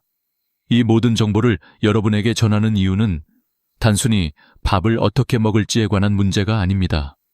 여러분의 건강을 지키기 위한 중요한 결정이 될 수 있기 때문입니다. 이제 이 문제를 어떻게 해결할 수 있을지에 대해 논의해 보겠습니다. 한상현 씨의 변화와 경고. 한상현 씨의 이야기는 제가 의사로서 매우 인상 깊었던 사례 중 하나입니다. 그는 매일 전자레인지로 든 밥을 먹으면서도 건강이 나아지지 않았고 결국 저를 찾게 되었습니다. 그리고 저는 그에게 사실 많은 사람들이 간과하고 있는 중요한 질문을 던졌습니다. 바로 밥을 어떻게 요리하나요? 였습니다. 그의 대답은 밥솥에 밥을 해요 였지만 자세히 들어보니 그는 매주 밥을 한번 짓고 그것을 냉동시켜 놓고 매일 전자레인지로 데워 먹고 있었죠. 이는 단순히 개인적인 문제에 그치지 않는 건강에 심각한 영향을 미치는 문제였습니다. 이 이야기를 통해 많은 사람들은 그냥 밥을 데워 먹는 것인데 뭐가 문제일까라고 생각할 수도 있습니다. 하지만 사실 이는 매우 중요한 문제입니다. 우리가 매일 먹는 밥이 건강을 해칠 수 있다는 사실은 누구도 쉽게 믿지 않지만 이는 현대의학에서 무시되고 있는 중요한 진실 중 하나입니다. 그 당시 저는 한상현 씨에게 새로운 방법을 제시했습니다. 바로 밥을 조리하는 방법을 바꾸자는 것이었죠. 밥을 어떻게 요리해야 하는가? 이제 우리가 왜 이렇게 밥을 요리하는 방식을 바꿔야 하는지에 대해 구체적으로 설명하겠습니다. 많은 사람들이 전자레인지로 밥을 드는 것이 빠르고 편리하다고 생각하지만 이 방법은 사실 건강에 치명적인 영향을 미칠 수 있습니다. 밥을 전자레인지로 두면 밥의 당지수가 급격히 상승하게 됩니다. 당지수는 혈당이 얼마나 빠르게 오르는지를 나타내는 지표인데 높은 당지수는 비만과 당뇨병을 유발할 수 있습니다. 또한 냉동된 밥을 전자레인지로 다시 들 때 변형된 전분이 발생하는데 이 전분은 우리 몸에서 제대로 소화되지 않으며 혈당을 급격히 올리게 됩니다. 그 결과 내장 지방이 쌓이게 되고 이는 심혈관 질환이나 뇌졸중과 같은 심각한 건강 문제를 초래할 수 있습니다. 이러한 사실들은 우리가 쉽게 간과할 수 있는 문제지만 실제로 많은 사람들이 겪고 있는 건강 문제들의 원인 중 하나입니다. 하지만 한상현 씨의 경우는 다릅니다. 그는 저에게 밥을 어떻게 조리해야 하는지에 대해 물었습니다. 저는 그에게 밥을 만드는 방법을 바꾸면 건강을 회복할 수 있다고 확신했습니다. 그리고 그 방법은 바로 밥을 신선하게 짓고 냉동 보관하지 않는 것이었습니다. 또한 밥을 조리할 때 밥솥을 사용하는 대신 건강한 재료들을 추가하여 밥의 당지수를 낮출 수 있다는 방법도 있었습니다. 의사의 제안과 연구 결과 저는 그에게 간단한 방법을 제시했습니다. 그 방법은 밥을 짓는 과정에서 몇 가지 재료를 추가하는 것이었죠. 먼저 밥을 짓기 전에 약간의 식초를 넣는 방법입니다. 존스 홉킨스 대학교의 연구에 따르면 식초를 밥에 첨가하면 밥의 당지수를 최대 31%까지 낮출 수 있다고 합니다. 이는 당뇨병 약물의 효과와 비슷한 효과를 낼 수 있는 방법입니다. 그 외에도 밥을 짓고 난 후 일정 시간 동안 식혀서 다시 들 때 변화된 전분을 더 잘 활용할 수 있는 방법이 있습니다. 이는 우리가 먹는 밥이 우리 몸에 미치는 영향을 크게 바꿀 수 있는 매우 간단한 방법입니다. 이런 방법을 통해 한상현 씨는 건강을 회복할 수 있었습니다. 그는 처음에는 이 방법이 그리 효과적일지 의문을 가졌지만 불과 3주 후 그의 건강은 놀라운 변화를 겪었습니다. 그의 혈당 수치는 눈에 띄게 낮아졌고 혈압도 개선되었습니다. 이러한 변화를 경험한 한상현 씨는 이제 건강을 회복하며 그의 가족에게도 이 방법을 전파하기 시작했습니다. 병원에 숨겨진 진실, 이 모든 변화가 일어난 것은 단지 밥을 만드는 방법을 바꾸었기 때문입니다. 그러나 한상현 씨처럼 많은 사람들이 병원에서 의사의 처방을 받고 약을 복용하지만 문제의 근본적인 원인은 해결되지 않습니다. 병원에서 약을 처방하는 이유는 간단합니다. 약은 병원과 제약회사에게 엄청난 수익을 가져다 줍니다. 그러나 환자가 건강을 되찾으면 그 수익 모델은 깨지게 됩니다. 그래서 의사들은 종종 이런 간단한 해결책을 환자들에게 제공하지 않죠. 이제 우리는 진정으로 무엇이 건강을 회복하게 만드는지에 대해 고민해야 합니다. 병원에서 처방받는 약은 일시적으로 증상을 완화시킬 수는 있지만 그 근본적인 원인을 해결할 수는 없습니다. 그럼에도 불구하고 많은 사람들이 병원에 의존하며 일상에서 실천할 수 있는 간단한 방법들을 놓치고 있습니다. 밥의 과학, 병원에서 알려주지 않는 진실. 이제 우리는 밥이 건강에 미치는 영향에 대해 좀 더 깊이 들어가 보겠습니다. 많은 사람들이 매일 먹는 밥이 우리의 혈당에 어떻게 영향을 미치는지, 그리고 왜 그것이 그렇게 중요한지를 잘 모르고 있습니다. 하지만 밥의 과학적인 사실을 이해하면 우리가 매일 먹는 밥이 그만큼 중요한 이유를 알게 될 것입니다. 우리가 식사를 할 때 그 음식이 몸에 어떤 영향을 미치는지 아는 것은 건강을 지키기 위한 첫 번째 단계입니다. 냉동밥의 위험성과 그 영향 가장 큰 문제는 바로 전자레인지로 든 밥이 몸에 미치는 영향입니다. 연구에 따르면 냉동된 밥을 전자레인지로 재가열할 때 밥의 당지수가 42%까지 상승할 수 있다는 사실이 밝혀졌습니다. 당지수 GI는 음식을 섭취한 후 혈당이 얼마나 빠르게 상승하는지를 나타내는 지표입니다. 즉, 당지수가 높은 음식을 먹으면 혈당이 급격히 상승하게 되고 이는 비만, 당뇨병, 심혈관 질환 등을 유발할 수 있습니다. 그러나 재가열된 밥이 몸에 미치는 영향은 그 이상입니다. 냉동밥을 전자레인지로 들 때 변형된 전분이 생성됩니다. 이 변형된 전분은 우리 몸에서 제대로 소화되지 않고 혈당을 빠르게 증가시킵니다. 결국 이 전분은 내장 지방을 축적시키고 그것이 쌓이면 혈관의 막힘을 초래하게 됩니다. 이로 인해 심장질환, 뇌졸중과 같은 심각한 질병이 발생할 수 있습니다. 밥의 변형 전분과 그 위험 변형된 전분이 우리 몸에 미치는 영향에 대한 연구는 이미 여러 차례 발표되었습니다. 예를 들어 미국 하버드 대학교의 연구에 따르면 냉동된 밥을 다시 데워 먹을 때 변형된 전분이 장내 세균에 미치는 영향이 크다는 사실을 밝혔습니다.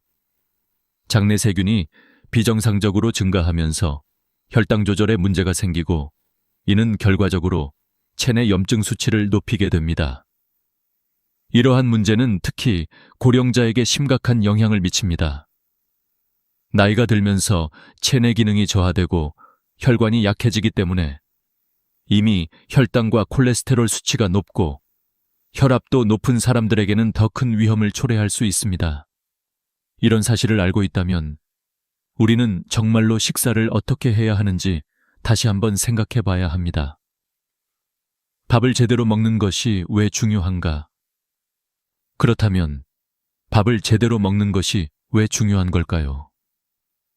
우리가 흔히 먹는 밥이 바로 우리 건강의 기초가 됩니다. 밥은 탄수화물의 중요한 공급원이며 우리 몸에서 에너지를 얻는 주요 원천입니다. 하지만 그 방식이 잘못되면 우리의 몸에 해를 끼칠 수 있습니다.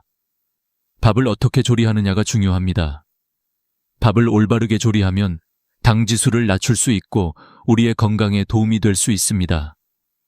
예를 들어 식초나 투르메릭츠, 강황 같은 재료를 밥에 첨가하면 밥의 당 지수를 낮출 수 있고 혈당을 더 안정적으로 유지할 수 있습니다. 또한 밥을 조리한 후 일정 시간 식혀서 재가열할 때 발생하는 변형된 전분을 적절히 활용하면 내장 지방을 줄이고 장의 건강을 개선할 수 있습니다. 이는 우리가 의도적으로 할 수 있는 작은 변화로 우리의 건강을 크게 향상시킬 수 있는 방법입니다. 연구와 과학적인 증거. 그렇다면 왜 이런 방법을 병원에서 알려주지 않을까요? 그 이유는 간단합니다. 병원과 제약회사는 많은 사람들이 계속해서 약을 복용하고 치료를 받도록 유도하는 구조에 의존하고 있기 때문입니다. 이러한 사실들이 널리 알려지면 병원에서 치료를 받는 환자 수가 줄어들고 제약회사의 매출도 감소하게 됩니다. 이제 여러분이 알게 된 사실은 단순한 식사 방법의 변화가 아닌 생명을 지킬 수 있는 중요한 정보입니다. 병원에서 처방받는 약은 증상을 일시적으로 완화시킬 수 있지만 근본적인 문제를 해결하지는 못합니다. 그러나 올바른 식습관과 생활습관 변화는 여러분의 건강을 근본적으로 회복시킬 수 있습니다. 밥을 제대로 요리하는 것만으로도 여러분의 건강을 지킬 수 있습니다. 병원이 알려주지 않는 진실, 이 이야기를 통해 우리는 병원에서 알려주지 않는 중요한 진실을 알게 되었습니다. 병원은 주로 증상을 억제하는 약물에 의존하고 있으며 건강을 되찾기 위한 근본적인 해결책은 제대로 알려주지 않습니다. 우리가 매일 먹는 밥에 간단한 조리법만 바꿔도 우리의 혈당, 혈압, 콜레스테롤 수치를 크게 개선할 수 있다는 사실은 병원에서 다루지 않기 때문에 많은 사람들이 그 중요성을 모르고 있습니다. 밥을 제대로 먹는 비법, 어떻게 밥을 요리해야 할까요? 이제 여러분이 매일 먹는 밥을 어떻게 요리해야 하는지에 대해 구체적인 방법을 알려드리겠습니다. 아마 여러분은 밥을 잘하는 방법을 이미 알고 있다고 생각할 수 있습니다. 하지만 이 방법들은 단순히 밥을 맛있게 만들기 위한 것이 아니라 건강을 개선하고 질병을 예방하기 위한 중요한 방법들입니다. 오늘은 여러분이 매일 먹는 밥을 어떻게 바꿀 수 있는지, 그에 따른 놀라운 건강 변화를 어떻게 경험할 수 있는지에 대해 알아보겠습니다. 첫 번째 비법, 식초와 밥을 할 때 식초를 넣는 방법은 이미 여러 연구에서 효과가 입증된 방법입니다. 존스 홉킨스 대학교의 연구에 따르면 밥을 할 때 식초를 추가하면 밥의 당 지수를 최대 31%까지 낮출 수 있다는 결과가 나왔습니다. 당 지수를 낮추면 혈당이 급격히 상승하는 것을 막을 수 있습니다. 이는 특히 당뇨병 환자나 혈당 관리가 필요한 사람들에게 중요한 방법이 될 수 있습니다. 식초는 단순히 밥의 맛을 더할 뿐만 아니라 우리 몸에서 탄수화물의 소화를 늦추고 당이 혈류로 빠르게 흡수되는 것을 방지합니다. 또한 식초는 체내의 염증을 줄이고 장 건강을 증진시키는 데에도 도움을 줍니다. 그렇기 때문에 식사를 할 때 식초를 조금 추가하는 것만으로도 건강을 크게 개선할 수 있습니다. 두 번째 비법, 강황을 이용한 밥 조리법. 두 번째 비법은 바로 강황을 사용하는 것입니다. 강황은 우리 몸에 여러 가지 이점을 제공하는 아주 강력한 재료입니다. 강황에 포함된 활성 성분인 커큐민은 한겸증 효과가 뛰어나며 인슐린 저항성을 줄여주는 효과가 있습니다. 일본의 연구에 따르면 강황을 섭취하면 혈당이 안정적으로 유지될 수 있고 당뇨병과 관련된 합병증을 예방하는 데 도움이 됩니다. 강황을 밥에 넣는 방법은 매우 간단합니다. 밥이 다 익은 후 밥 위에 강황 가루를 한 작은 술 뿌려서 잘 섞어주면 됩니다.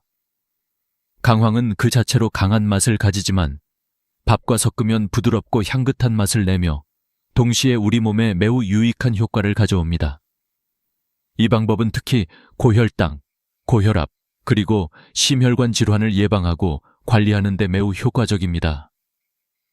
강황은 우리 몸의 염증 수치를 낮추고 혈액순환을 개선하는 데 도움을 줍니다. 또한 항산화 효과가 뛰어나 노화 방지에도 탁월한 효과를 가져옵니다. 세 번째 비법, 오트를 추가한 밥 조리법. 세 번째 비법은 바로 오트를 밥에 추가하는 것입니다. 오트밀은 식이섬유가 풍부하고 콜레스테롤을 낮추는 데 도움이 되는 성분들이 많이 포함되어 있습니다. 특히 오트밀에 포함된 베타글루칸은 콜레스테롤 수치를 낮추는 데 매우 효과적입니다. 밥을 지을 때 오트를 넣는 방법도 매우 간단합니다. 밥을 짓기 전에 쌀과 오트를 비율에 맞게 섞어 넣고 함께 조리하면 됩니다. 오트는 밥에 부드러운 식감을 더해주며 건강에도 많은 도움을 줍니다. 오트를 추가한 밥은 혈당을 천천히 상승시키고 장 건강에도 매우 좋습니다. 또한 오트는 포만감을 오래 유지시켜주기 때문에 다이어트에도 효과적입니다. 네 번째 비법. 밥을 식히고 다시 드기. 네 번째 비법은 밥을 조리한 후 일정 시간 동안 식힌 다음 다시 드는 것입니다.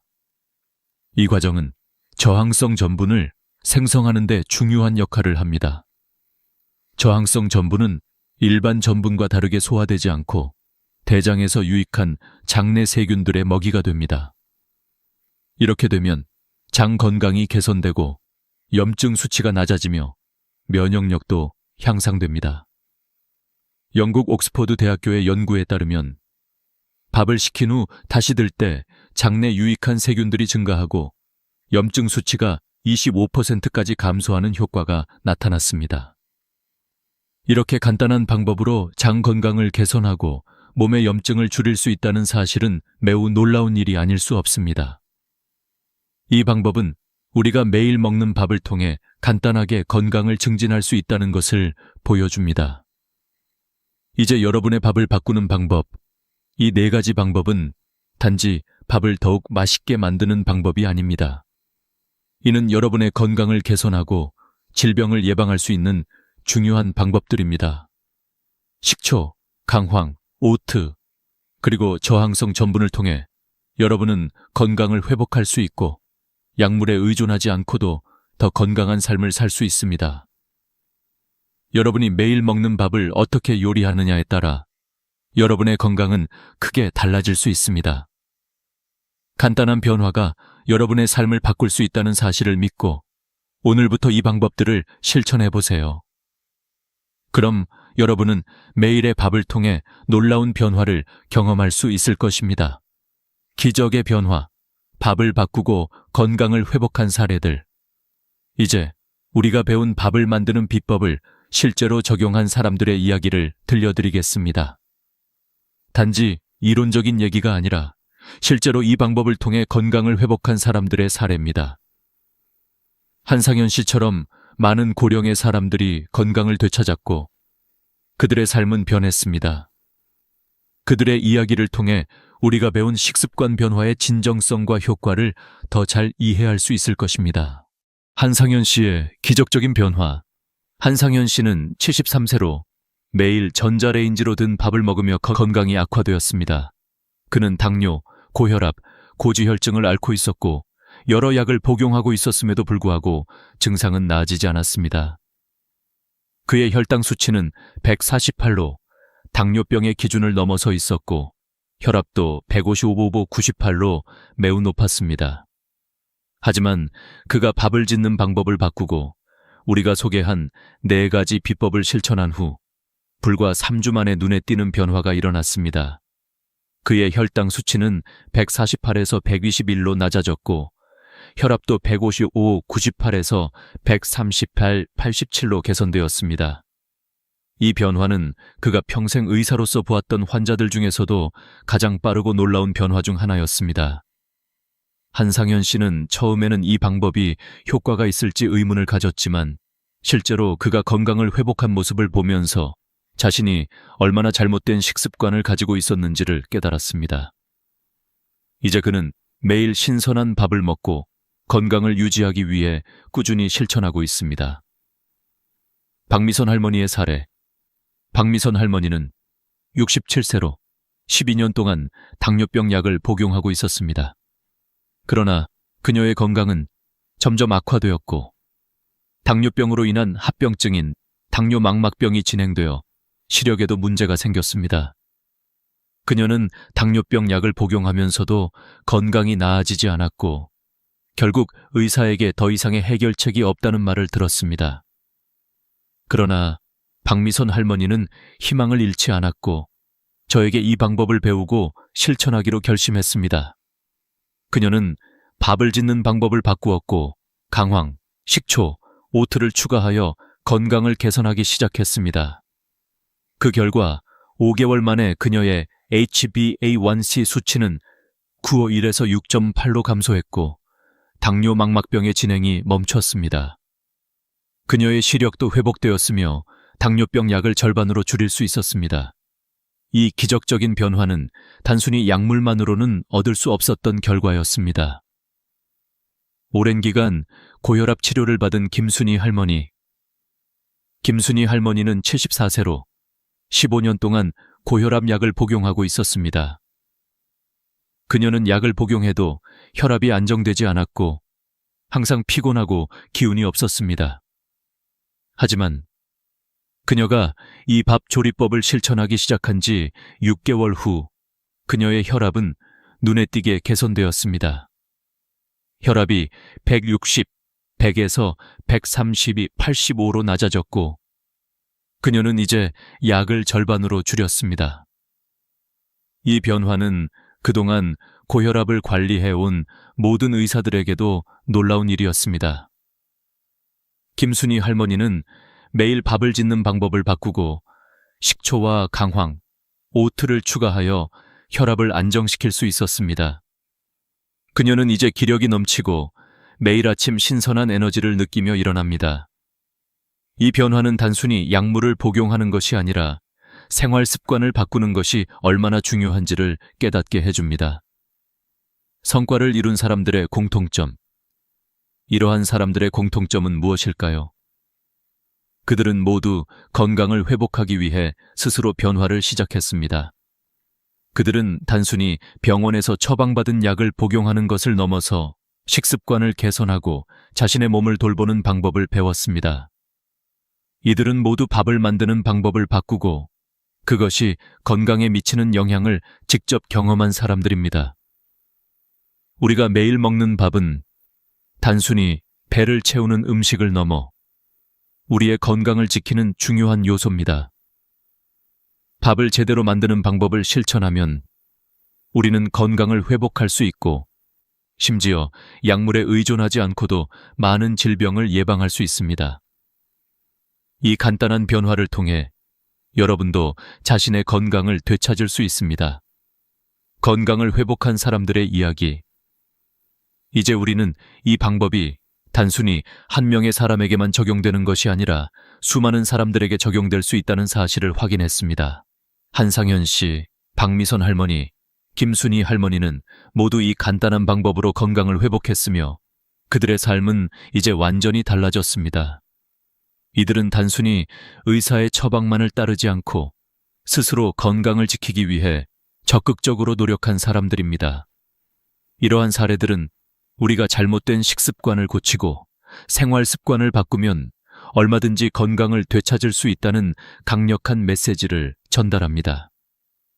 이 방법은 의약품에 의존하는 것이 아니라 자연적인 방법으로 우리의 건강을 회복할 수 있음을 보여줍니다. 이제 여러분도 이 방법을 통해 건강을 회복하고 더 나은 삶을 살 수 있습니다. 밥을 바꾸는 작은 실천이 큰 변화를 만든다. 지금까지 우리는 밥을 조리하는 방법을 통해 건강을 회복한 사례들과 그 과학적인 근거들에 대해 알아보았습니다.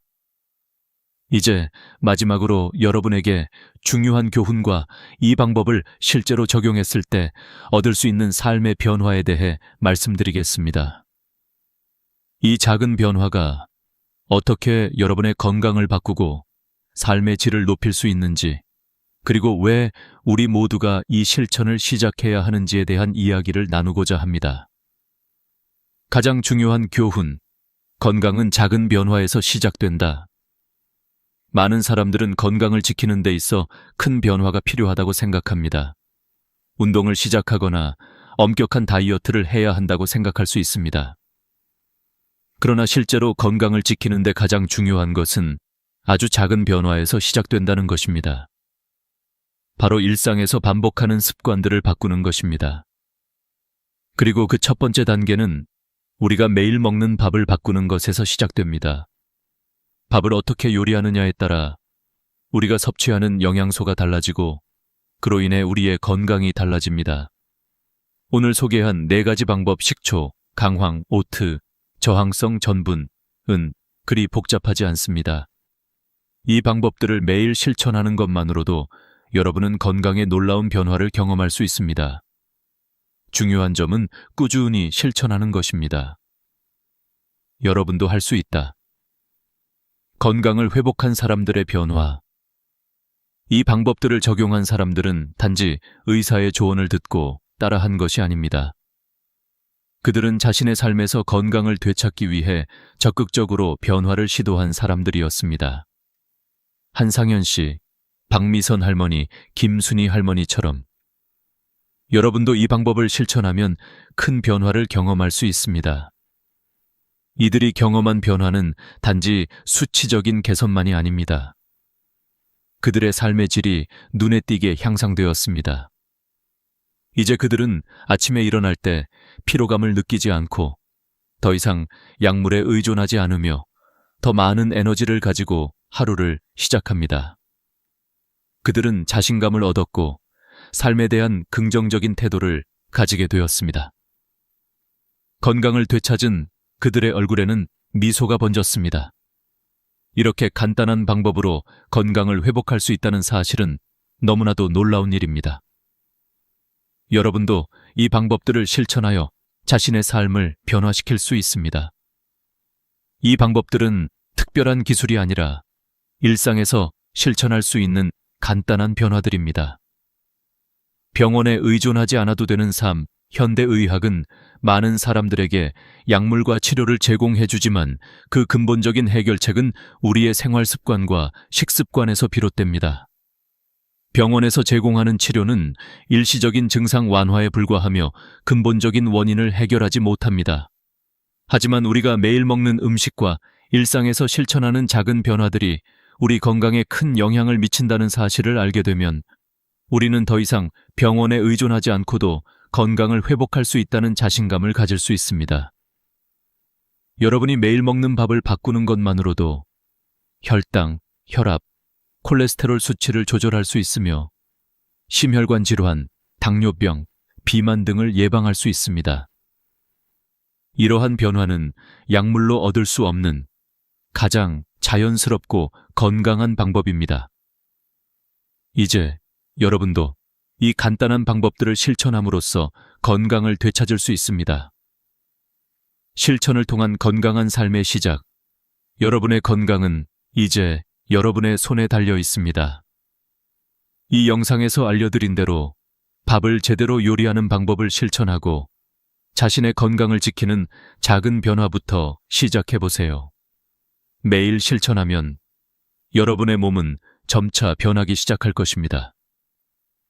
그리고 그 변화는 단지 몸의 수치에 그치지 않고 여러분의 삶의 질을 향상시키는 데 큰 도움이 될 것입니다.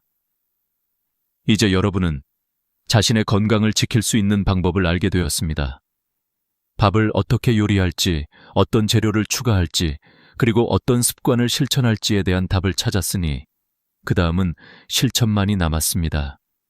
하루하루 조금씩 변화를 시작하세요. 그리고 그 변화가 여러분의 삶을 어떻게 바꾸는지 직접 경험해 보세요. 결론. 나의 건강을 책임지자. 마지막으로 이 영상에서 전하고 싶은 가장 중요한 메시지는 건강은 외부에서 주어지는 것이 아니라 스스로 관리하고 책임져야 한다는 것입니다. 여러분이 매일 먹는 밥과 생활 습관을 바꾸는 것만으로도 여러분은 건강을 되찾을 수 있습니다. 그 어떤 의약품이나 병원 방문 없이도 여러분은 건강을 회복할 수 있습니다. 이제 여러분의 건강을 되찾을 준비가 되셨나요? 작은 변화부터 시작하세요. 이 영상에서 알려드린 밥을 만드는 방법을 실천하고 그 변화가 여러분의 삶에 미치는 영향을 직접 경험해 보세요. 여러분은 그 변화를 통해 더욱 건강하고 활기찬 삶을 살아갈 수 있을 것입니다. 이 영상이 도움이 되셨다면 좋아요와 구독 버튼을 눌러주시고 이 정보를 주변에 공유해 주세요. 다른 사람들도 이 간단한 방법을 통해 건강을 회복할 수 있도록 돕는 것은 매우 중요한 일입니다. 또한 댓글로 여러분의 경험과 변화를 공유해 주세요. 여러분의 경험이 다른 이들에게 큰 희망이 될 것입니다. 다음 영상에서는 또 다른 건강 정보를 다룰 예정이니 놓치지 않으려면 구독을 해주세요. 감사합니다.